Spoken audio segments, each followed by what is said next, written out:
Olá, meus queridos, bom dia, tudo na paz, graça e paz para você, graça e paz para todos os nossos irmãos, os ouvintes da graça de Deus. Muito obrigado, meu querido, por mais um dia estarmos aqui na presença do nosso Criador para aprendermos mais uma vez sobre a graça de Deus. Obrigado, meu querido, você que já está você que já está inscrito em nosso canal. Você que ainda não se inscreveu, se inscreva, meu querido. Não paga nada, não custa nada. Se inscreva. Ajude a divulgar a mensagem da graça, os ensinos da graça de Deus. Ajude-nos. Compartilhe, tá bom? Deixe o seu like. Quanto mais like, melhor, tá bom? Você já tem feito um trabalho excepcional. Na verdade, tem feito, não, está fazendo um trabalho excepcional. Depois que você se inscrever, depois que você deixar o seu like, você deixa os seus comentários, você compartilha, e quando você ativar o sininho, ative o sininho de todas, tá bom? Para que o YouTube ele possa notificar para você que tem um trabalho novo. Muito bem, meu querido. Hoje eu quero falar de um assunto que está inserido na graça e faz parte da graça de Deus. Obrigados a todos os irmãos da graça de Deus, a todos os nossos irmãos colaboradores que têm nos ajudado a divulgar esse trabalho. Obrigado, meu querido. Eu quero primeiro, meu querido, hoje neste vídeo, eu quero falar sobre um assunto interessante. Eu quero falar sobre entendendo a graça de Deus, entendendo a graça de Deus na perspectiva de um casamento. Vou repetir. Entendendo a graça de Deus na perspectiva de um casamento. Tá bom, meu querido? Eu só quero aqui abrir os olhos de alguém que ainda está com calúnia nos olhos, entendeu? E com isto, com respeito à graça de Deus. Com esse vídeo, eu vou repetir, eu quero abrir os olhos de alguém que ainda está com calúnia nos olhos, com respeito à graça de Deus. Tá bom, meu querido? Então, eu quero deixar aqui que um casamento, se você observar o casamento que houve aqui nesse ministério terreno de Jesus, na verdade, antes de iniciar o ministério terreno de Jesus, teve que haver um casamento, teve que haver um relacionamento conjugal. Então, desde Gênesis 3:15, meu querido, desde Gênesis 3:15, foi estabelecido uma promessa, mas foi só promessa. Ali em Gênesis 3:15, foi só promessa. Durante a época, preste atenção, durante a época do reinado dividido, Deus levantou profetas. Lembra que Salomão foi o último rei sobre o reinado de Israel dividido? Então, quando estava acontecendo, na época do reino dividido de Israel, Deus levantou profetas. Verdade ou mentira? Verdade. Mas os profetas eram homens de Deus, preste atenção, que falavam contra o pecado do povo e advertiam sobre o juízo de Deus. Eles também falavam de um novo rei. Verdade ou mentira? Verdade. Preste atenção. Eu vou fazer você entender a graça de Deus para quem ainda não entende na perspectiva de um casamento, de um relacionamento. Então, esses profetas, além deles falarem contra o pecado do povo, eles também falavam sobre um novo rei que viria um dia para reinar. Verdade ou mentira? a maioria, ou todos eles, falaram sobre a vinda desse novo rei, que viria para reinar. Esse rei seria quem? Seria o Messias, o Salvador. Então, irmão, com exceção de Elias, só com exceção de Elias e Eliseu, que também eram profetas, os grandes profetas de que nos lembramos escreveram os livros, né, que estão contidos na nossa Bíblia. Agora veja bem, 4 profetas que a gente chama de profetas maiores. Quem foram esses 4 profetas que a gente chama de profetas maiores? Isaías, Jeremias, Ezequiel e Daniel. Escreveram livros extensos, né? Grandes. Por isso que eles são chamados de profetas maiores. Agora, os outros 12 profetas, nós chamamos que eles escreveram livros mais curtos, a gente chama de profetas menores. Tá bom, meu querido? Então, vamos analisar a palavra de Deus aqui, a Bíblia Sagrada. Então, vamos olhar e observar. Hoje eu não peguei água ungida, hoje eu peguei um café ungido. Aqui está, irmão, ó. Esse é o meu filho do meio, aqui é o meu filho do meio, aqui é o meu neto, meu quinto, na verdade eu tenho 6, mas esse é o número 5. E aqui sou eu. É uma canequinha personalizada que eles fizeram, né? Quando o meu neto fez ano, e eu estou, né? Na verdade, é o Dia dos Pais, eu sou enganado. Aqui, ó. Feliz Dia dos Pais, tá vendo? E meu neto e meu filho, né? Personalizou essa caneca para mim, tá vendo? Alberto aqui embaixo, tá? Tá aqui, ó. Feliz Dia dos Pais. Tá bom, meu querido? Então, lá em Gênesis 3:15, foi só promessa. Então, no 6º mês, segundo o relato bíblico, no 6º mês que Isabel concebeu, o anjo Gabriel, ele apareceu a Maria, lá em Nazaré, e lhe anunciou que ela seria mãe do Messias. Verdade ou mentira? Verdade. Esse Messias era o Filho de Deus, e que o pai desse filho seria o próprio Deus. Maria, ela já estava prometida a José. Verdade ou mentira? Quando essa promessa que o anjo trouxe para ela, ele veio fazer essa promessa, quando o anjo Gabriel veio, apareceu a ela lá em Nazaré e anunciou que ela seria a mãe do Messias, o Filho de Deus, e que o pai desse menino seria o próprio Deus. Maria, ela já estava, vamos dizer, prometida a José, mas ela ainda não estava casada, não é? Embora isso pudesse ter sido considerado por alguns naquela como ter um filho fora dos laços do casamento, Maria concordou então de bom grado, mesmo sabendo que isso pudesse acarretar algum gesto negativo.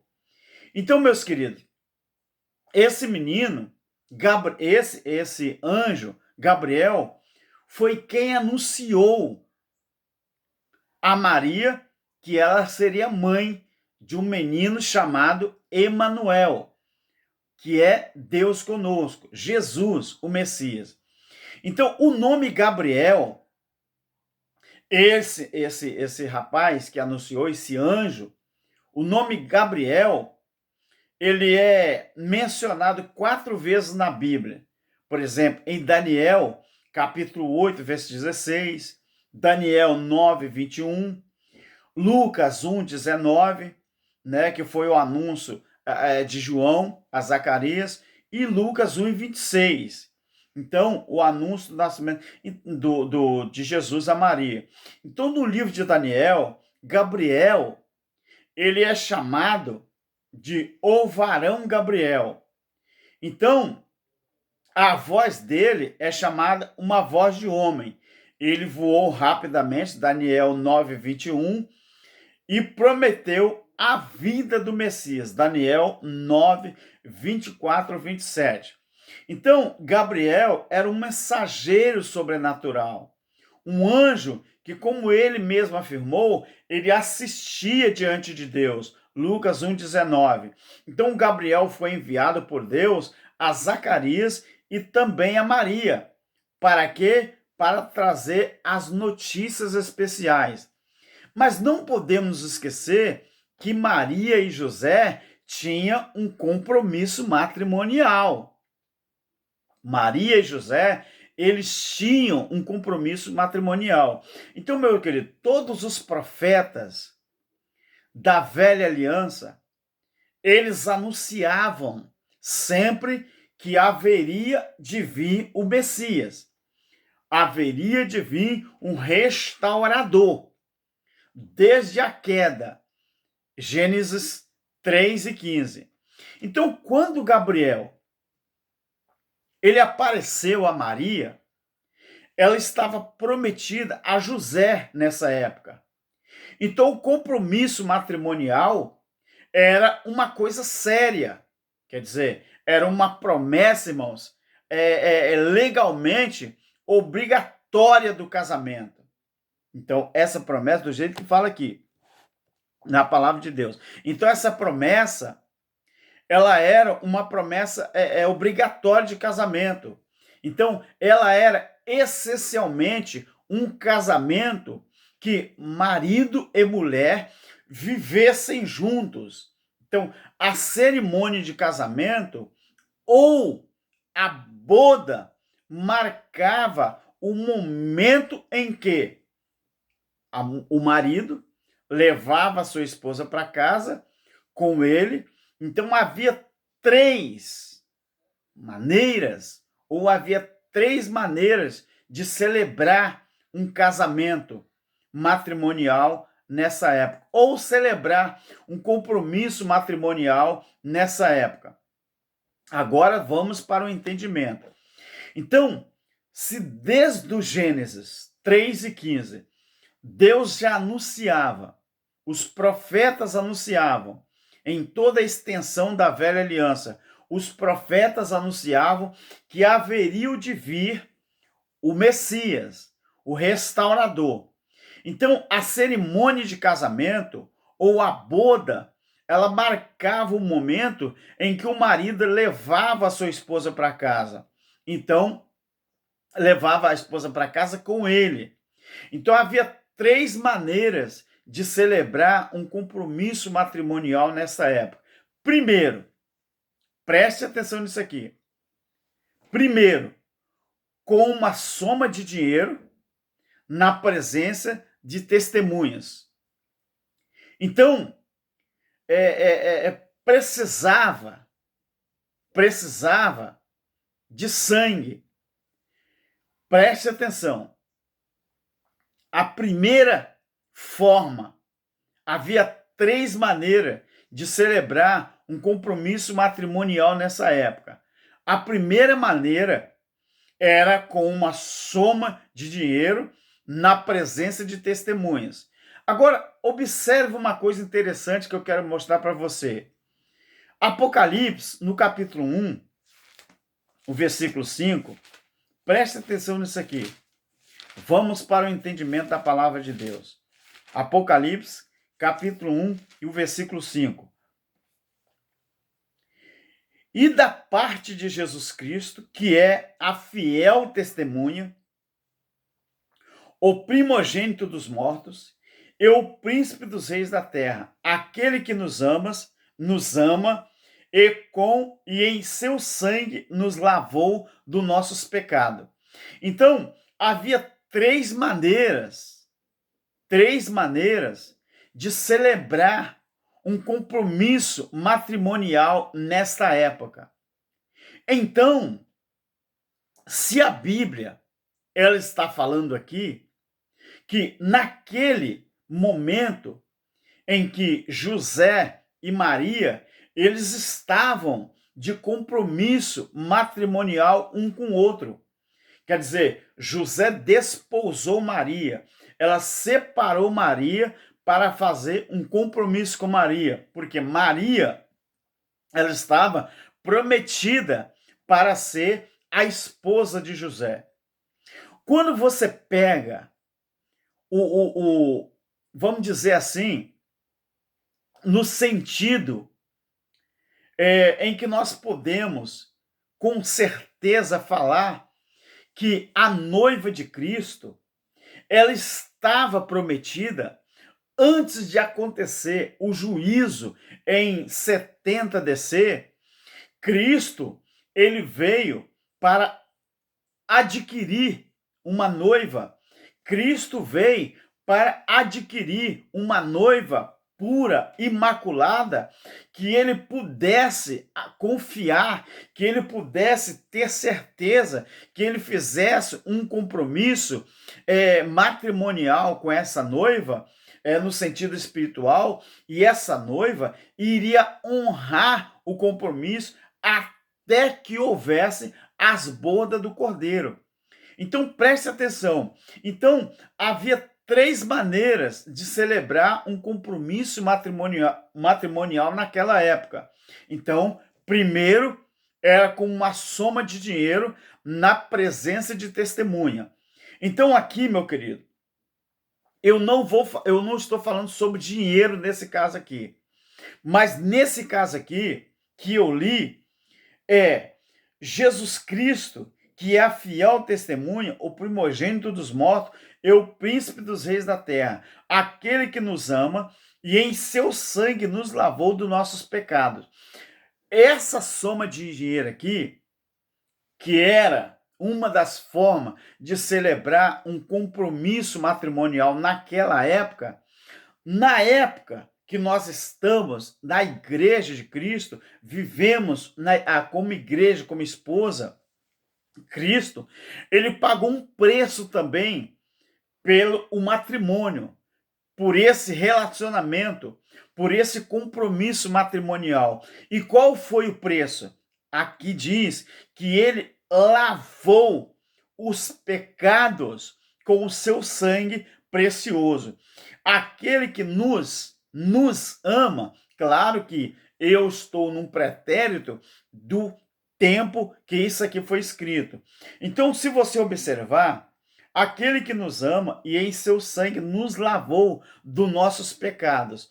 Então, o preço aqui que Jesus pagou pelo meu, pelo seu, pelos nossos, o pecado dos judeus, foi o preço de sangue. Então, esse compromisso com o nosso Criador, ele foi pago. E qual é o preço? O preço do sangue vertido na cruz. Então, se você observar, Apocalipse capítulo 7 e o versículo 14, olha o que diz aqui. Apocalipse capítulo 7, versículo 14. Respondi-lhe, Senhor, tu sabe. Disseram estes são os que vieram de grande tribulação e lavaram as suas vestes e a branquearam no sangue do Cordeiro. É claro que isso aqui se refere aos judeus, se refere àqueles que viviam sob a lei. Mas nós sabemos que, como parte dos judeus, rejeitaram o Cristo, o Messias enviado por Deus.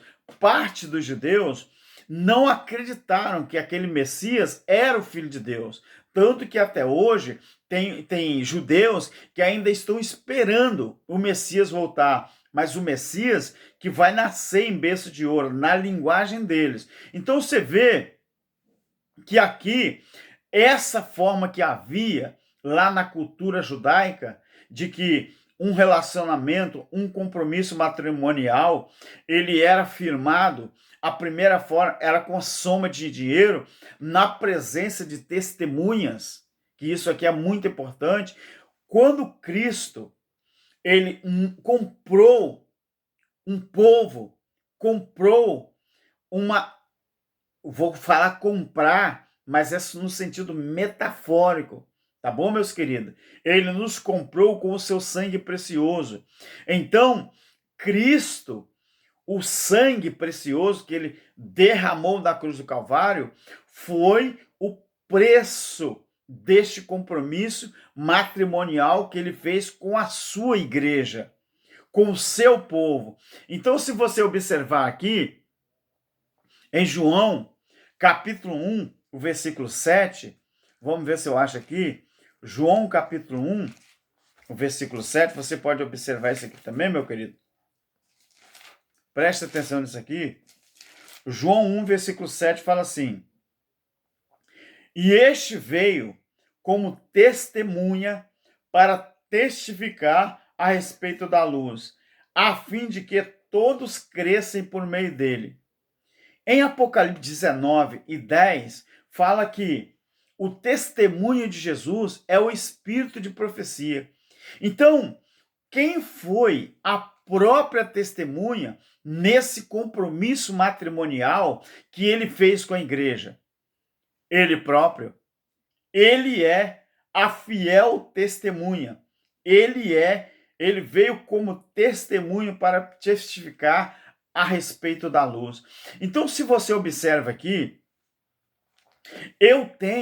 nós temos certeza, desde os tempos passados, que sempre houve uma promessa de que o Cristo, o Messias, viria para restaurar todos os problemas que houve desde a queda do homem até o dia do juízo.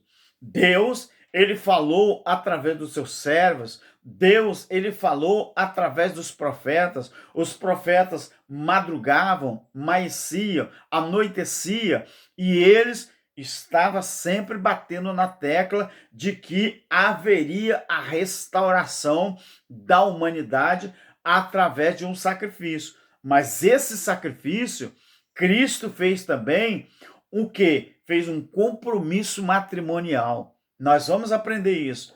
A segunda coisa, meu querido, a segunda forma, a segunda maneira de celebrar um compromisso matrimonial naquela época era através de um contrato. Ou presta atenção, a primeira maneira era com a grande soma de dinheiro que era feito na presença de testemunha, um compromisso matrimonial naquela época. A segunda maneira era com um contrato. Hebreus 9:15. Preste atenção. Hebreus 9:15. Vamos ver aqui o que está falando. Hebreus 9:15.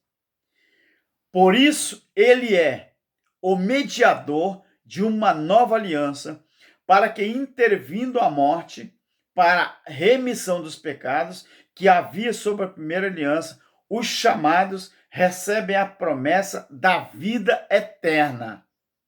Hebreus 9:15. Agora veja o 16. Onde há testamento, necessário é que intervenha a morte de um testador. Então, a segunda forma que era celebrado um compromisso matrimonial naquela época era com um contrato e tinha que ser escrito. Esse contrato, ele tinha que ser escrito. Então, eu estou usando aqui o exemplo do compromisso matrimonial que José tinha com Maria, para você entender a graça de Deus na perspectiva desse relacionamento aqui de José e Maria, na perspectiva desse compromisso matrimonial. Então, quando Cristo veio, ele veio para quê? Ele veio para morrer pelos pecados da humanidade. Humanidade na época, aquele mundo genéia, aquele mundo, aquele aion, aquela geração que havia naquela época, os judeus que viviam debaixo da lei. Então Cristo ali, ele fez um compromisso. Ali, ele fez um compromisso. Então, qual era o compromisso? um contrato matrimonial. Nós vamos aprender o contrato matrimonial, por que precisava ser feito esse contrato matrimonial? Por causa disso aqui, ó. Ele é mediador de uma nova aliança para quê? Ele aqui, irmãos, é um pronome, tá? Que está se referindo a Cristo. Ele é mediador de uma nova. Mediador de uma nova? Por quê? Porque a velha, ela já estava perdendo a sua validade. A velha era a lei. A velha era a antiga aliança. A velha, por que fala mediador de uma nova aliança? Para que, intervindo a morte para a remissão dos pecados, que havia sobre a primeira aliança, a lei, os chamados recebem a promessa da herança eterna. Onde há testamento, é necessário que intervenha a morte do testador. Você sabe por quê? Agora eu vou falar uma coisa importante, que os futuristas vão ficar preocupados. Claro, se eles tiverem acesso a esse vídeo. Você sabe por quê que era necessário o dono do Novo Testamento, o dono da Nova Aliança, o dono do novo contrato, era preciso ele morrer? Porque senão a sua noiva, ela não ia herdar nada. Senão a sua esposa, ela não herdaria nada. Então, para que eu e você viesse a ser herdeiro desse marido, desse esposo, era preciso ele morrer. Mas muita gente, muito crente, não acredita que Jesus morreu e ressuscitou. Então, se ele não morreu e não ressuscitou, você não é herdeiro de nada. Por quê? Onde há testamento, é necessário que intervenha a morte do testamento. Porque um testamento ele só é confirmado onde houve morte. Ou terá ele algum valor enquanto o testador vive. A diferença é que o dono do testamento, o dono da nova aliança, o dono desse novo contrato, porque era a segunda maneira de celebrar um compromisso matrimonial nessa época, a segunda maneira era com um contrato escrito. Então Cristo, aquele Jesus de Nazaré, já que ele veio mudar os tempos, já que ele veio extinguir, abolir, abrogar a velha aliança, então se ele está redigindo, se ele está fazendo um novo contrato, uma nova aliança, então ele é o dono desse novo contrato. Então, se ele é o dono e esse contrato é endereçado a alguém, então o dono do contrato tem que morrer, porque senão o contrato não vai valer nada. O testamento não vai valer nada. Aí dá para entender por que os futuristas pregam uma segunda salvação. Por que eles pregam uma terceira vinda de Jesus? Por quê? Porque para eles, o testamento que Jesus garantiu para mim e para você, para eles não herdaram ainda. Porque para eles, Cristo tem que voltar. Para os ensinadores da graça, Cristo já voltou. Ele já cumpriu a promessa. Ele já morreu pelo testamento. Eu já sou noiva. Eu já sou esposa. Eu já estou de posse dessa nova aliança, desse novo testamento, desse compromisso que ele fez com nós. Isso aqui, quando ele disse na cruz, tetelestai, está consumado, está feito, está garantido, ele ali nos garantia, a igreja, Colossenses 1,18, Colossenses 1,24, que a igreja é o corpo de Cristo e Cristo é o cabeça. Você sabe por que a religião, eles não querem perder esse título de cabeça? este título de primazia, esse título de primeiro lugar, do jeito que fala Mateus 23, sabe por que eles não querem perder? Porque o dia que a igreja se der conta de que ela não é uma abandonada, de que ela não é uma andarilha ou uma mendiga, a igreja vai abrir os olhos e vai falar: vem cá, até hoje eu servi a religião, mas segundo a Bíblia, eu sou a esposa, a noiva, não sou herdeira, eu já estou de posse. Herdeira é se Cristo não morresse ainda.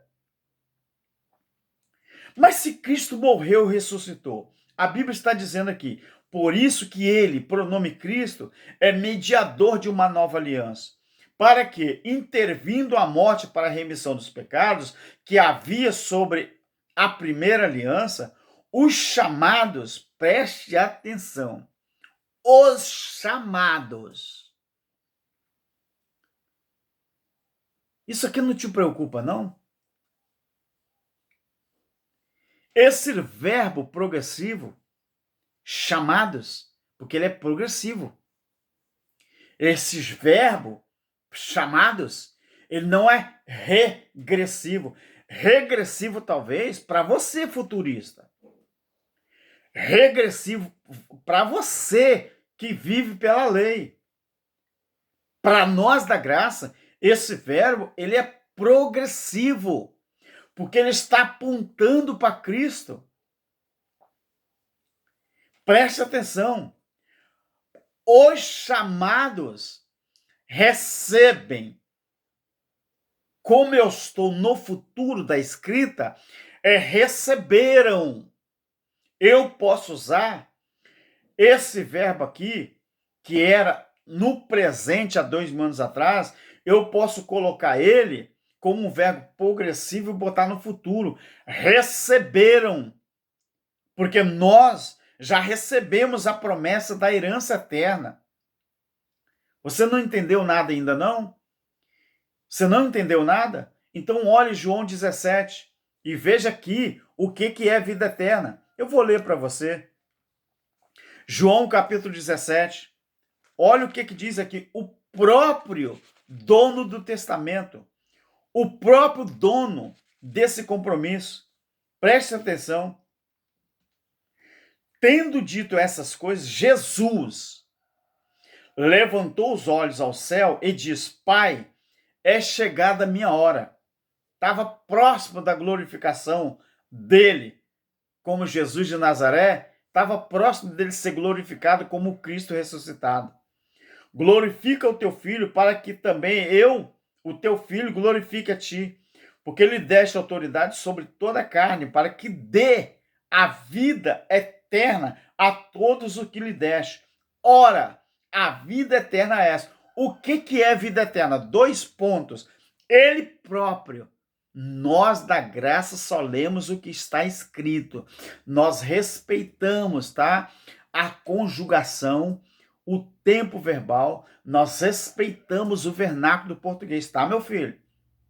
Tá bom? Nós não enganamos as pessoas, não, com vãs filosofia, não. Pois olha o que é vida eterna, versículo 3 do capítulo 17 de João.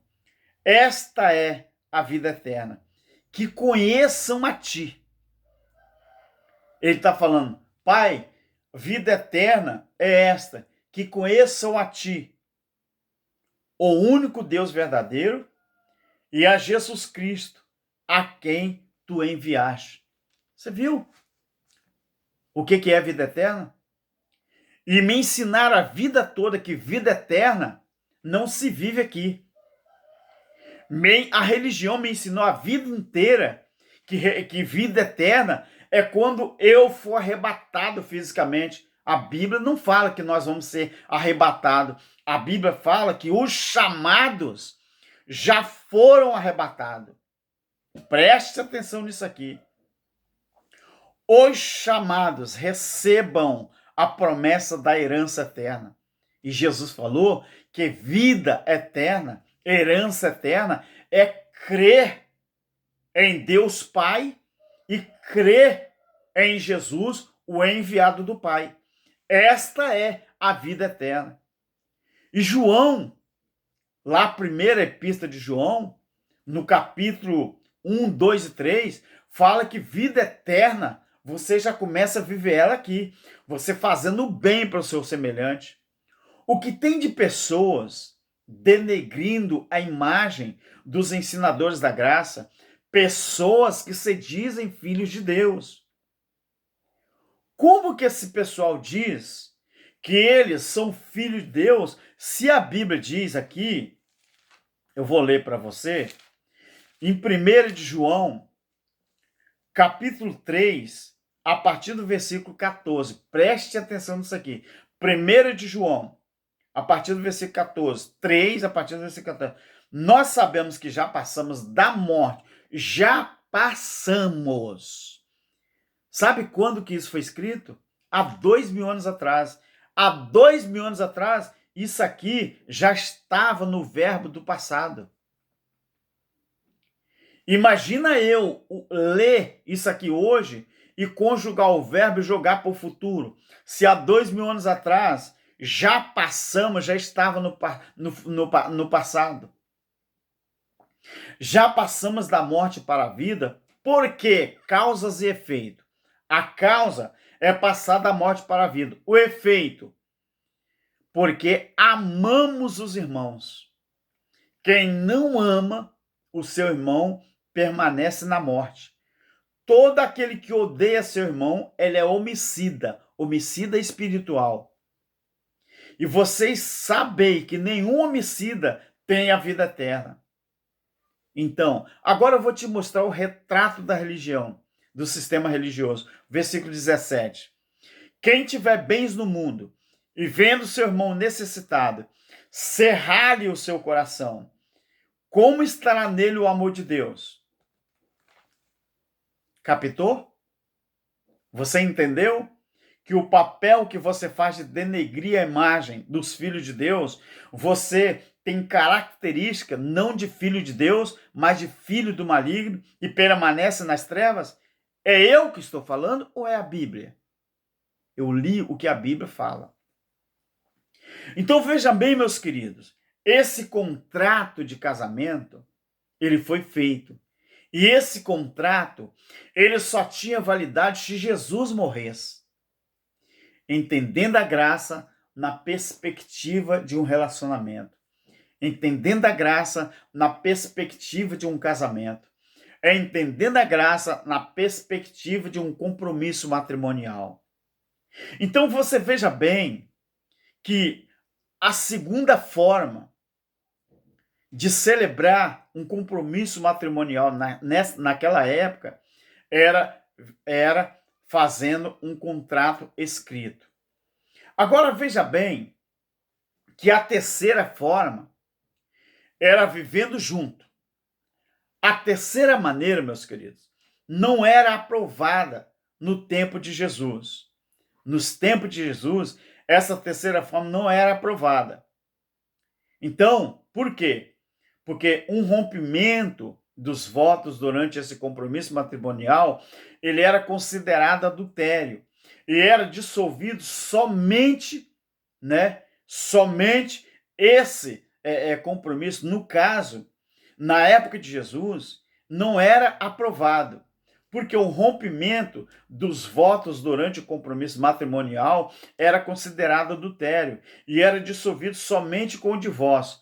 Assim, quando Maria esperava um filho, José considerou a hipótese de se divorciar dela de forma privada, quer dizer, sem ninguém saber. A Bíblia diz que porque ele era justo, ele intentou abandonar ela sem ninguém saber. Então, embora ele pudesse fazer isso e ter envergonhado Maria publicamente, ele não fez. Então agora eu vou te mostrar Apocalipse 21, 1 e 4. Apocalipse 21, 1 e 4. Preste atenção. Preste atenção nisso aqui. Então vi um novo céu e uma nova terra. Aions. Pois já o primeiro céu, primeiro aion, primeiro sistema, já passaram. Passaram está no passado. Preste atenção. João não fala vai passar. O primeiro céu e a primeira terra vai passar. Ele falou, já passaram. E o mar já não existe. O mar, o que é o mar? O mar separa as águas, separa os povos, separa os povos. Mar é um muro de divisão. O mar já não existe. Preste atenção. Vi também a cidade santa, a Nova Jerusalém, que de Deus descia do céu. Preste atenção que essa é uma nova Jerusalém, que de Deus descia do céu, ataviada como uma noiva. Era uma figura, por isso a palavra como. É uma comparação, porque era uma figura. E ataviada como uma noiva para o seu noivo. E ouviu uma grande voz vinda do trono que dizia, agora o tabernáculo de Deus está com os homens. Deus habitará com eles, e eles serão o seu povo, e o próprio Deus estará com eles, e será o seu Deus. Preste atenção nisso aqui, meu querido. Por que a terceira forma de você celebrar um compromisso matrimonial naquela época era vivendo junto? Eu vou te falar uma coisa aqui que você pode não perceber.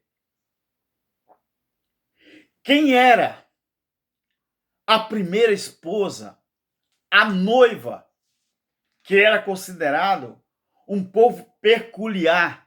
Peculiar quer dizer, a palavra peculiar quer dizer íntimo. Se eu falar roupa peculiar de uma mulher, eu estou falando roupa íntima. Se eu falar roupa peculiar do homem, eu estou falando a roupa íntima do homem, aquela roupa que fica por baixo, que você já sabe o que é, tanto do homem como mulher. Então, Deus, ele tinha como o seu povo peculiar a velha Jerusalém.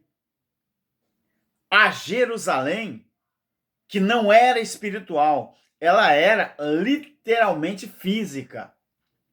Lembra que o próprio Deus falou, tu és meu povo, eu hoje te gerei, tu é para mim propriedade particular, na velha aliança.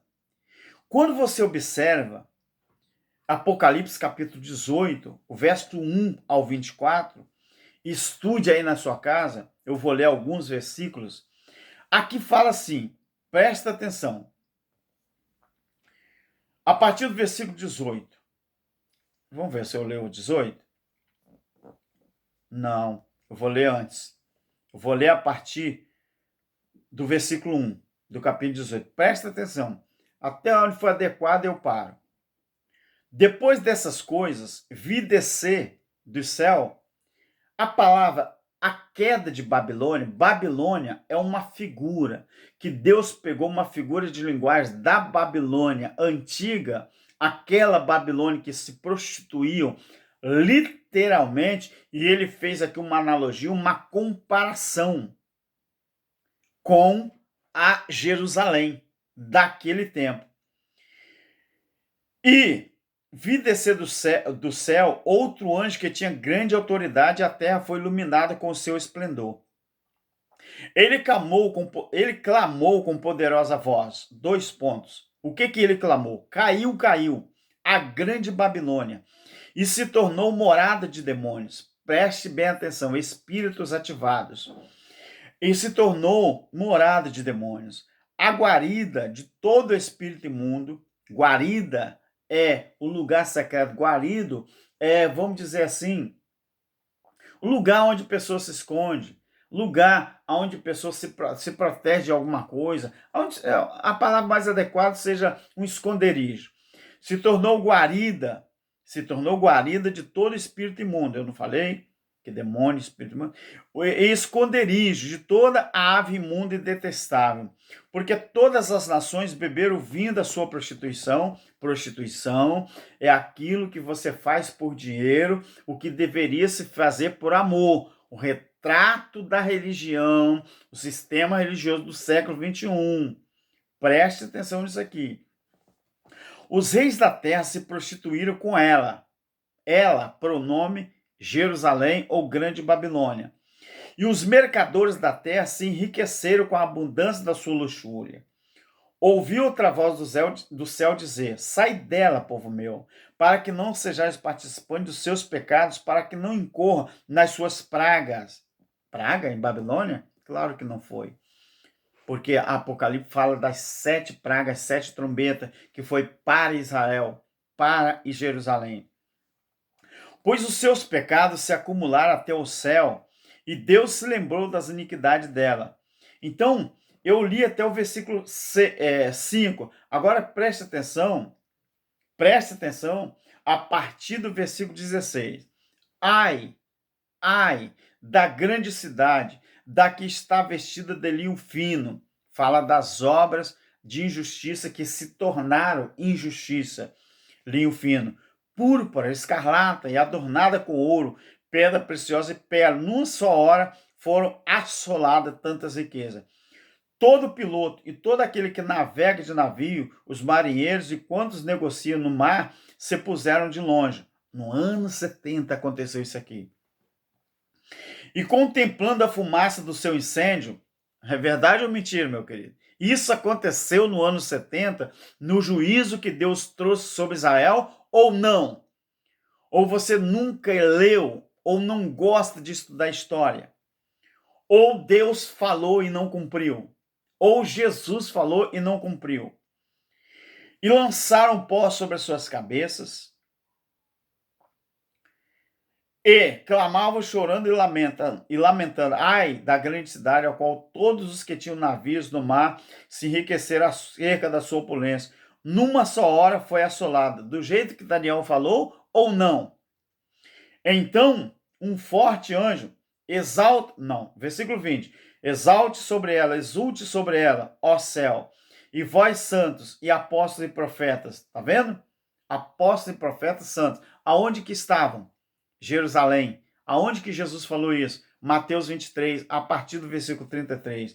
Então, um forte anjo levantou uma pedra grande, uma grande mole, lançou no mar, dizendo: com igual ímpeto será lançado Babilônia, a grande cidade nunca mais será achada. Agora veja, meus queridos. Veja o verso 23 e o verso 24 do capítulo 18 de Apocalipse. A luz de candeia não mais brilhará em ti. A voz do noivo e da noiva não mais em ti se ouvirá. Preste atenção. Nem noiva, a física, a noiva física era Jerusalém física. Nem o noivo, que era Jesus, o Filho de Deus, que foi mandado justamente para resgatar, mas parte não quiseram. Então o evangelho se estendeu aos gentios. Nem a voz do noivo e nem da noiva não mais em ti se ouvirá. Os teus mercadores eram os grandes da terra. Todas as nações foram enganadas pelas tuas feitiçarias. E nela se achou, preste atenção, para você ver que é Jerusalém, o sangue dos profetas. Aonde estava o sangue dos profetas que foram mortos? Jerusalém. Aonde estava o sangue dos santos que foram mortos? Jerusalém. E todos os que foram mortos na terra. Está falando aqui desde Abel. Dá uma olhadinha em Mateus capítulo 23, a partir do versículo 33, se não está repetindo o que está aqui em Apocalipse. Meu querido, o que aconteceu então? Deus se divorciou da Jerusalém física e casou com a nova Jerusalém. Preste atenção no capítulo 21, versículo 9 até o 27. Mas eu não vou ler todo, claro. Eu vou ler a partir do versículo 9. O tabernáculo de Deus, no capítulo 21, do 1 até o 4, fala que a partir do momento do juízo, e nós já estamos no capítulo 21, está terminando o livro de Apocalipse, João está relatando o final do juízo, o que iria acontecer ou o que estava acontecendo depois daquele grande juízo. Quando ele fala assim, depois do juízo, isso aqui, meu querido, então vi, então é o quê? É um advérbio que está finalizando o quê?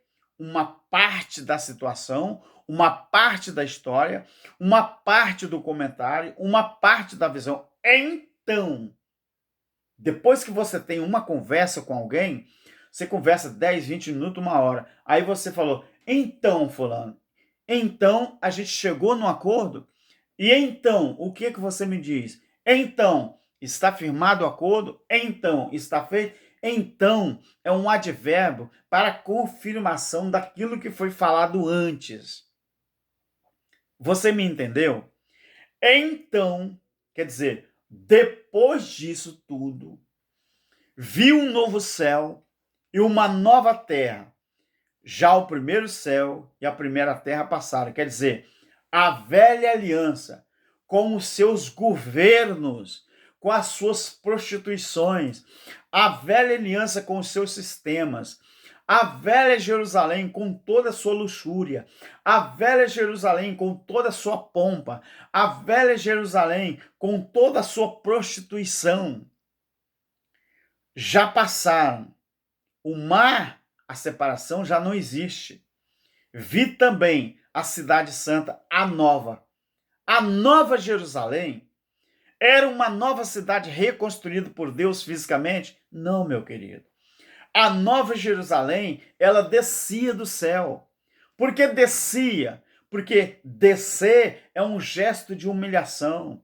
Descer é um gesto de reconhecimento. Descer é um gesto em que você se humilha. Descia do céu. A nova Jerusalém, ataviado como uma noiva para o seu noivo. Por quê, meu querido?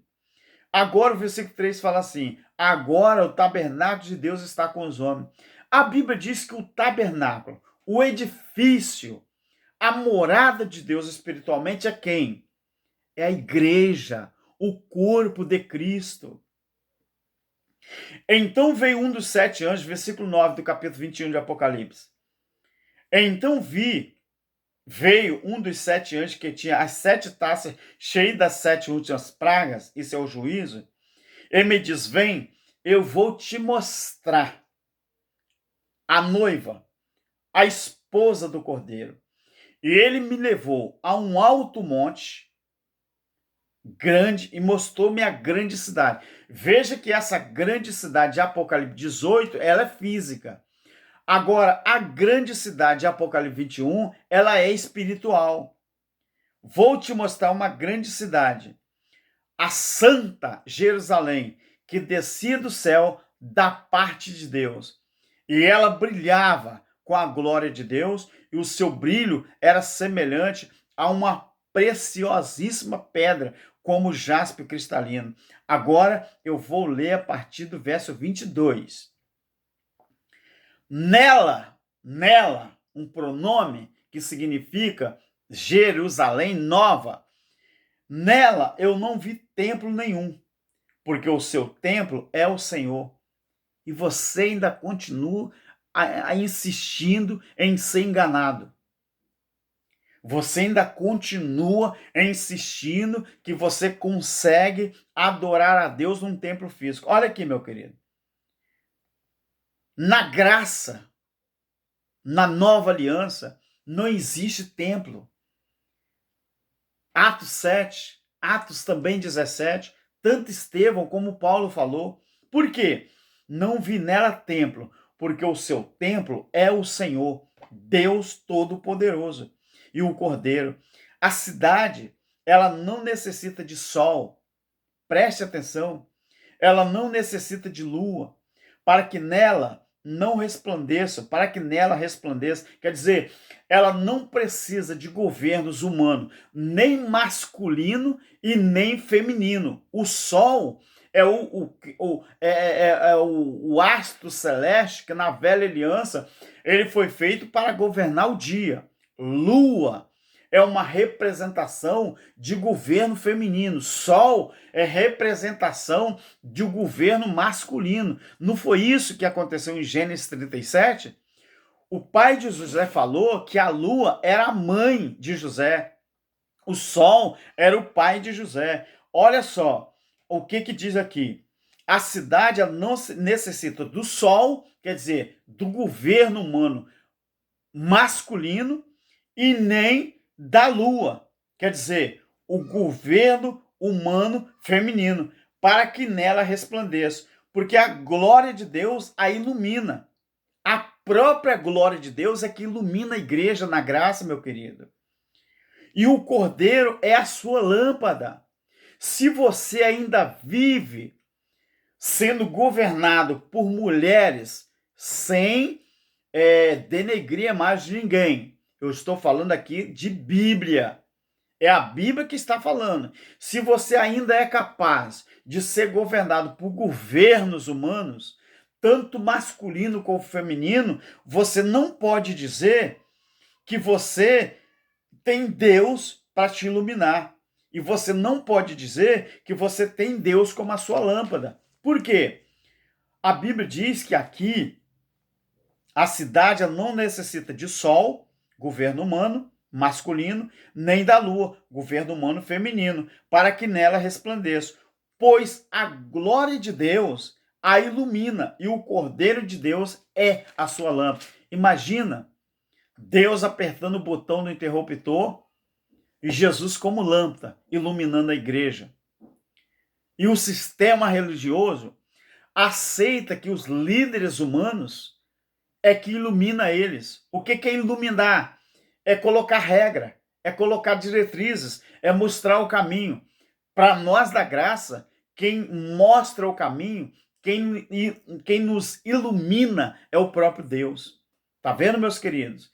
Então, é isso que a Bíblia diz.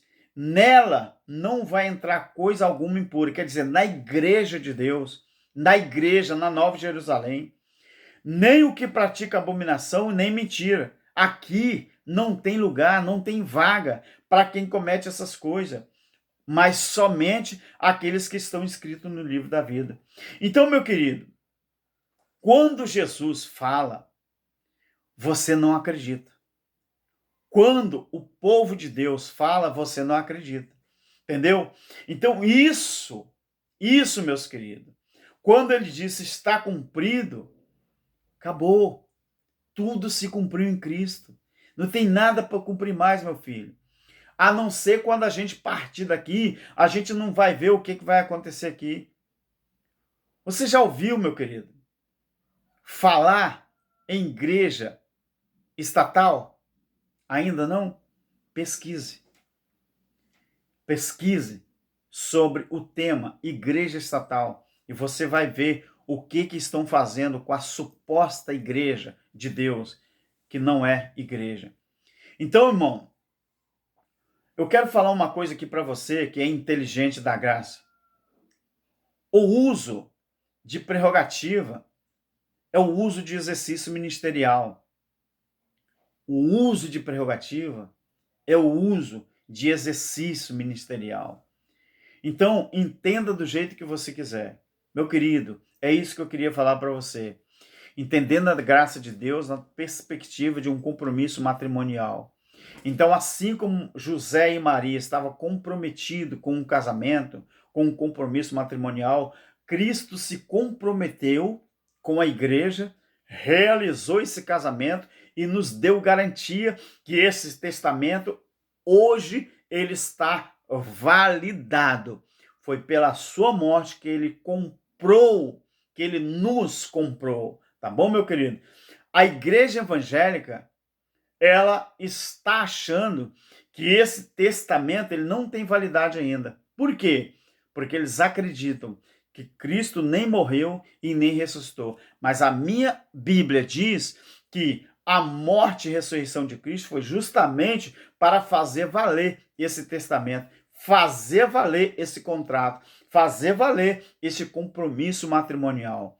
Meu querido, fique na graça, fique na paz e que tenhamos um bom estudo e um bom entendimento da palavra de Deus. Muito obrigado e que o Senhor, o nosso Criador, venha falar mais alto em nossos corações. Continue fazendo o seu trabalho, continue nos ajudando, continue divulgando o nosso canal e eu estarei aqui compromissado com você para cada dia mais fazer uso da palavra de Deus. Fique com Deus, fique na paz. Amém.